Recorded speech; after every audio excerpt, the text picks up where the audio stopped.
विद्यार्थी जीवनातील सर्वात अवघड असा प्रश्न म्हणजे कोणत्या क्षेत्रामध्ये करिअर करायचं. 12वी नंतर सर्वांना भेडसावणारा असा हा यक्ष प्रश्न आहे. अशा वेळी योग्य निर्णय जर घेतला तर तुमच्या आयुष्याला दिशा मिळू शकते, अन्यथा आयुष्याची दशा व्हायला फार वेळ लागत नाही. म्हणून करिअर निवडताना काळजीपूर्वक निवडावा लागतो. 12वीचा निकाल लागला की विद्यार्थी आणि पालकाचा एकच गोंधळ उठतो की कोणत्या क्षेत्रामध्ये प्रवेश घ्यावा. अशा वेळी योग्य माहितीच्या आधाराने जाणीवपूर्वक निवडलेले करिअर केवळ विद्यार्थ्यांची बौद्धिक नैतिक क्षमता वाढवत नाही, तर देशाची सामाजिक आर्थिक बाजू देखील बळकट करत असते. प्रामुख्याने करिअर निवडताना भविष्यातील आर्थिक उत्पन्नाचे साधन हा एकच विचार केला जातो. त्यात काही गैरी नाही, परंतु त्याला विद्यार्थ्यांची व्यक्तिगत आवड तसेच क्षमतेची जोड मिळाली तर प्रत्येक व्यक्ती केवळ जॉब ओरिएंटेड न होता जॉब सॅटिस्फॅक्शन मिळू शकेल. अर्जुनाच्या एका निर्णयाने संपूर्ण महाभारताचे स्वरूप पालटले होते. अर्जुनाने दशलक्ष नारायणी सेनेच्या बदल्यात एकट्या श्रीहरींना निवडले होते. आयुष्यात योग्य गुरु योग्य मार्गदर्शकाची निवड खूप महत्त्वाची असते. पुढची गणित त्यावरूनच घडतात. असाच मार्गदर्शन बनवणारा हा व्हिडिओ आम्ही आपल्यासाठी बनवलेला आहे. चला तर मग सुरुवात करूया. 12वी नंतर पुढे काय? 12वी नंतर पुढे काय आपल्याला खूप असे पर्याय या ठिकाणी उपलब्ध करून दिले आहेत. सर्वप्रथम कॉमन असा पर्याय म्हणजे 12वी नंतर आपण BA, BCom, BSc यामध्ये डिग्री करू शकतो.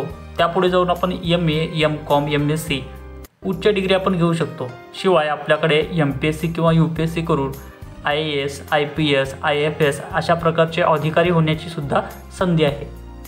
शिवाय याला सोडून आपण बॅचलर ऑफ योगाचा 4 वर्षाचा कोर्स करू शकता. त्यापुढे जाऊन मास्टर ऑफ योगाचा 2 वर्षाचा कोर्सही करू शकता आपण. लॅबोरेटरी टेक्निशियन डिप्लोमा ज्याला आपण DMLT म्हणतो 3 वर्षाचा कोर्सही आपल्याला 12वी नंतर करता येईल. किंवा हॉटेल मॅनेजमेंट डिप्लोमा असेल ज्याच्यामध्ये आपल्याला एअर होस्टेस असेल किंवा फ्लाईट स्टुअर्ड असेल याचा 1 वर्षाचा डिप्लोमा पुढं करता येईल आपल्याला. पोलीस डिपार्टमेंटच्या एक्झामसुद्धा तुम्हाला देऊन पोलीस अधिकारी पदं तुम्हालासुद्धा मिळवता येतील. शिवाय नॅशनल डिफेन्स अकॅडमीमध्ये तुम्हाला जाण्याची संधी या ठिकाणी उपलब्ध होते. याहीशिवाय कस्टमर सर्व्हिस एजंटचा 1 वर्षाचा तुम्हाला डिप्लोमा करता येईल किंवा डिप्लोमा इन ट्रॅव्हल अँड टुरिझममध्ये सुद्धा तुम्हाला करिअर करता येईल. याशिवाय 6 महिन्याची रेडिओ जॅकी म्हणून तुम्हाला काम करण्याची संधीसुद्धा उपलब्ध आहे. बऱ्याच मुलांचा असा संभ्रम असतो की आर्ट किंवा कला शाखेमध्ये करिअर केल्यानंतर पुढे फारशा संधी उपलब्ध होत नाहीत, पण तसं काहीही नाही. आर्ट करणाऱ्या विद्यार्थ्यांसाठी सुद्धा भरपूर अशा संधी आहेत, ज्याच्यामध्ये आर्ट केल्यानंतर तुम्ही एज्युकेशन फील्डमध्ये जायचं असेल तर 2 वर्षाचा डिप्लोमा करू शकता किंवा डिग्रीनंतर तुम्ही 1 वर्षाचं BEd किंवा MAd सुद्धा करू शकता आणि शिक्षक होण्याची संधी तुमच्यासमोर आहे. याशिवाय डिग्रीनंतर BPEd असेल 1 वर्षाचं किंवा त्यानंतर तुम्ही खेळाचे शिक्षक बनू शकता. तुम्हाला कायद्यामध्ये सुद्धा जाता येईल. LLB फाउंडेशनचा 5 वर्षाचा कोर्स करता येईल. त्यानंतर DTL असेल, LLM असेल किंवा DLL असेल 1 किंवा 2 वर्षाचा हा कोर्स करून तुम्ही कायदेतज्ञसुद्धा होऊ शकता. किंवा त्याला मला आपण असं म्हणूयात की वकिलीसुद्धा तुम्हाला पेशा करता येईल. तुम्ही MCA किंवा MCM हे 2 वर्षाचा आणि 3 वर्षाचा कोर्स करून तुम्ही सॉफ्टवेअर कंपनीमध्ये सुद्धा जॉब मिळू शकता. डिप्लोमा इन ड्रामॅटायझेशन हे म्हणजे तुम्ही नाटकामध्ये किंवा ॲक्टिंग किंवा चित्रपटामध्ये सुद्धा काम करण्याची संधी तुम्हाला या ठिकाणी मिळू शकते. याशिवाय पुढचा पर्याय म्हणजे इंटिरियर डिझायनिंग डिप्लोमा तुम्हाला 2 वर्षाचा करता येईल. फॅशन डिझायनिंग डिप्लोमा करता येईल. किंवा तुम्ही जर स्किल डेव्हलपमेंट जर तयार केलं तर तुम्हाला कुठल्याही क्षेत्रामध्ये जॉब करण्याची संधी आहे.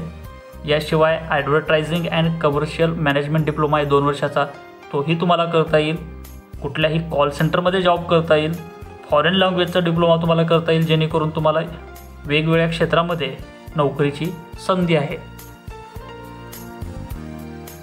याशिवाय आर्टमध्ये तुम्हाला बॅचलर ऑफ फाईन आर्ट्स BFAचा 4 वर्षाचा कोर्स करता येईल किंवाच bachelor of social work BSW 3 वर्ष केल्यानंतर तुम्हाला त्यामध्ये मास्टर की करता येईल. मास्टर ऑफ सोशल वर्क ज्याला आपण MSW म्हणून 2 वर्षाचा. याशिवाय बॅचलर ऑफ बिझनेस ॲडमिनिस्ट्रेशन ज्याला आपण BBA म्हणतो किंवा त्यापुढे 2 वर्षाचा MBAसुद्धा तुम्हाला करता येईल. बॅचलर ऑफ डिझायनिंगचा कोर्स तुम्हाला करता येईल. बॅचलर ऑफ आर्ट्स मग तुम्हाला सांगितल्याप्रमाणे BA किंवा त्याच्यापुढे जाऊन तुम्हाला 2 वर्षाचं MA म्हणजे ग्रॅज्युएशन आणि पोस्ट ग्रॅज्युएशन हेही तुम्हाला करता येईल. MA इन मास कम्युनिकेशन तुम्हाला करता येईल. इव्हेंट मॅनेजमेंट डिप्लोमा हे 2 वर्षाचा तुमच्यासाठी, तोही तुम्ही करू शकता. किंवा बॅचलर ऑफ लायब्ररी सायन्स हे सुद्धा तुम्हाला 1 वर्षाची डिप्लोम्याची संधी आहे. बॅचलर ऑफ जर्नलिझम पत्रकारितासुद्धा 1 वर्षाचा कोर्स आहे, तोही तुम्हाला करता येईल आणि तुम्हाला एक उत्तम पत्रकार बनता येईल. दुसरी महत्त्वाची शाखा म्हणजे वाणिज्य शाखा किंवा त्याला आपण कॉमर्स असं म्हणूया. कॉमर्स करणाऱ्या विद्यार्थ्यांसाठी सुद्धा अनेक सुवर्णसंधी उपलब्ध आहेत। याच्यामध्ये पहिलं तरी तुम्ही बॅचलर ऑफ कॉमर्स BCom किंवा त्यापुढं post graduation master of commerce MCom सुद्धा करू शकता। त्यानंतर तुम्हाला bachelor of business administration BBA किंवा या अगोदर सांगितल्याप्रमाणे MBA सुद्धा तुम्हाला करता येईल। BMS आहे बॅचलर ऑफ मॅनेजमेंट स्टडीज, त्याच्यामध्ये तुम्हाला पुढं post graduation master of management studies MMS सुद्धा करता येईल। बॅचलर ऑफ बिझनेस स्टडीज त्याला BBS म्हणूयात किंवा MBS सुद्धा तुम्हाला करता येईल 2 वर्षाचं। याशिवाय BBM आहे तुमच्याकडे बॅचलर ऑफ बिझनेस मॅनेजमेंट 3 वर्षाचा कोर्स करा। त्यानंतर तुम्हाला master in business management MBA सुद्धा 2 वर्षाचं MBM तुम्हाला 2 वर्षाचं करता येईल। याशिवाय तुम्हाला कॉल सेंटरमध्ये जॉब करता येईल। मग सांगितल्याप्रमाणे स्किल डेव्हलपमेंट जर तयार केला तर तुम्हाला कुठल्याही क्षेत्रामध्ये जॉब सहजरित्या मिळून जाईल। बॅचलर ऑफ कॉम्प्युटर ॲप्लिकेशन तुमच्याकडे 3 वर्षाचा कोर्स उपलब्ध आहे।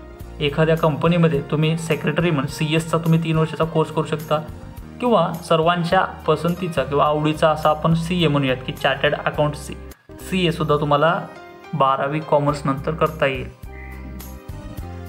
याशिवाय तुम्हाला master of business administration MBA याच्यामध्ये marketing, finance, human resource management, तुम्ही कुठल्याही कंपनीमध्ये गेल्यानंतर तुमच्याकडे HRA किंवा HRMचं एक डिपार्टमेंट असतं, त्या ठिकाणी तुम्हाला नोकरी करण्याची संधी या माध्यमातून मिळून जाईल। तुम्हाला बँक, इन्शुरन्स असेल, प्रोफेशनल डेव्हलपमेंट ऑफिसर एक्झामच्या परीक्षा देता येतील, त्याही ठिकाणी तुम्हाला नोकरी करण्याची संधी आहे। याशिवाय बॅचलर ऑफ लेजिस्लेटिव्ह म्हणजे लॉ याही ठिकाणी तुम्ही कॉमर्स करून सुद्धा कायद्याचं शिक्षण घेऊ शकता, तुम्ही वकील वगैरे बनू शकता। तुम्हाला शिक्षण क्षेत्रामध्ये जर डिप्लोमा करायचा असेल तर कॉमर्स केल्यानंतर तुम्हाला DED करता येईल, BEd करता येईल, शिवाय MAd करता येईल आणि तुम्हाला शिक्षक होता येईल। याशिवाय तुम्हाला इंडियन मिलिटरी अकॅडमीमध्ये सुद्धा जॉईन होता येईल। कॉम्प्युटर कोर्सेसचा किंवा टॅलीचा कोर्स करून सुद्धा तुम्हाला कंपनीमध्ये जॉब मिळवता येईल। MCA 3 वर्षाचं किंवा MCM 2 वर्षाचं करून तुम्हाला कुठल्याही सॉफ्टवेअर कंपनीमध्ये नोकरी सहजरित्या मिळवता येईल। इम्पोर्ट एक्सपोर्टचा डिप्लोमा तुमच्यासाठी 1 वर्षाचा उपलब्ध असणार आहे। बॅचलर इन लायब्ररी सायन्स इथं सुद्धा तुम्हाला 1 वर्षाचा कोर्स करून लायब्ररीन बनण्याची संधी आहे। 12वी नंतर तिसरी महत्त्वाची शाखा जर समजा विज्ञानमध्ये जर तुम्ही करिअर करायचं जर ठरवणार असाल तर यासाठी तुम्हाला अनेक पर्याय उपलब्ध आहेत। त्यापैकी पहिल्या 3 पर्यायाचा उपयोग करूया। आपण जर समजा 12वीला फिजिक्स, केमिस्ट्री आणि बायोलॉजी PCB हा ग्रुप ठेवला असेल तर काय करता येईल, किंवा फिजिक्स, केमिस्ट्री, मॅथमॅटिक्स ज्याला आपण PCM ग्रुप ॲलिझम म्हणतो तो जर असेल तर काय करता येईल, किंवा PCMB ज्याच्यामध्ये फिजिक्स, केमिस्ट्री, मॅथमॅटिक्स आणि बायोलॉजी हे जर तुमचे 12वीचे विषय असतील तर कोणते करिअर करता येईल याचा अभ्यास आपण पुढे करणारच आहोत। यानंतर तुम्हाला 12वी नंतर समजा जर तुम्ही सायन्स केलं असेल तर तुम्हाला DED करून एज्युकेशन फील्डमध्ये शिक्षक होण्याची संधी आहे। चला तर मग सर्वप्रथम आपण पाहूयात की आपण PCMB हा ग्रुप जर ठेवलेला असेल तर आपल्याला कुठले कुठले मार्ग आहेत। तर त्यामध्ये पहिल्यांदा बॅचलर ऑफ आर्किटेक्चर तुम्हाला 5 वर्षाचा कोर्स करता येईल। त्याच्यानंतर तुम्हाला पुढे PG मास्टर ऑफ आर्किटेक्चर म्हणून 2 वर्षाचा कोर्स करता येईल। यानंतर तुम्हाला bachelor of science in dairy technology किंवा त्यामध्ये सुद्धा मास्टर की तुम्हाला master of business administration MBA करता येईल। बॅचलर ऑफ फार्मसी असेल, B फार्मसी त्याला आपण म्हणतो, किंवा M फार्मसी 2 वर्षाची त्यापुढे करून तुम्ही मेडिकल वगैरे चालवू शकता। Bachelor of technology in agriculture फील्डमध्ये जर जायचं असेल तर त्यानंतर 4 वर्षाचा कोर्स आहे तुमच्यासाठी। त्यानंतर पुढे तुम्हाला 2 वर्षाचा master of technology in agriculture हा कोर्स करावा लागेल।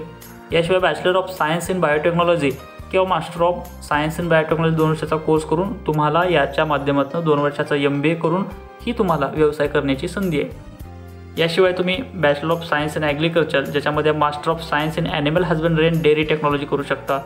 बॅचलर ऑफ सायन्स इन स्पोर्टमध्ये तुम्हाला 3 वर्ष करिअर करण्याची फार मोठी संधी या ठिकाणी उपलब्ध आहे। ज्या विद्यार्थ्यांनी 12वीला PCB हा ग्रुप ठेवलेला आहे त्यांच्यासाठी कोणत्या संधी उपलब्ध आहेत त्याचा आपण अभ्यास करूयात। सर्वप्रथम त्यांच्यासाठी BAMS हा 4-4.5 वर्षाचा कोर्स आहे।